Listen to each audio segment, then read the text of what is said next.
research day again, and we're out in Wisbech today, and we're visiting the Wisbech Museum.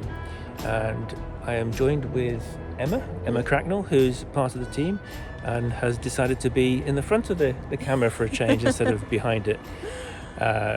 This is part of the ongoing research into the Sons of the Fens and building up the stories and finding out information about the story behind the information, the story behind what we're telling, so that it is based as much on fact as possible. So this is Emma. She is the co-director and co-creator of the project and helping in the research and the development of the story. Say hello. Hello. Anything you want to add?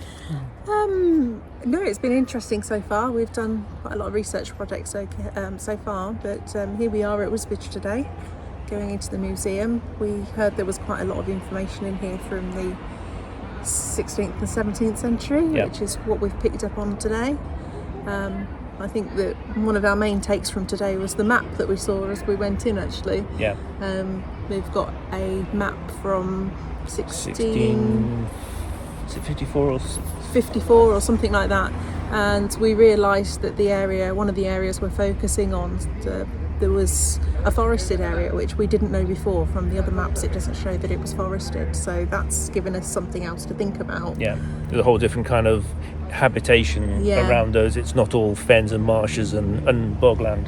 There's a lot more trees back then there are now. It looks like some sort of ancient forest, so you would have had deer, you would have had wild pig, potentially beaver in there as well. So it gives our villagers hunting grounds, which we haven't thought about before. So, and it also gives them an established area of shelter as well. So if there's other people attacking or threatening them, then they can retreat into the woods and they've got protection and shelter, which is something that we hadn't considered either. And also the source of the trees themselves for wood, for building and things like that as well. So it's given us something to think about in respect to the local area that we're looking at. Yeah. So. But we've decided to, the reason why Emma's this side of the camera is partly because we've had some good news.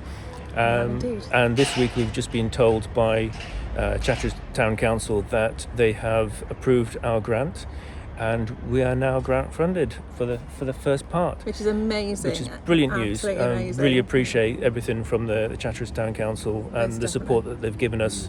They're fully behind us, and it's given us impetus and a new direction, a new sense of purpose and drive in the project now. It's just gone from being a passion project to actually it's now becoming a job. This is real now. This is real. This is very real now, and so we have to justify what we're spending the money on now. Yep.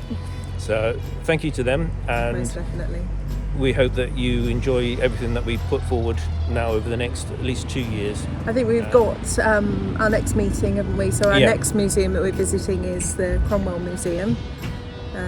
We've got a meeting with Stuart Orne, so we can start looking more about Cromwell and his involvement in the area during the time period that we're looking at as well. Yeah, we'll try and get a bit more information on that. So keep going with the project. Yeah.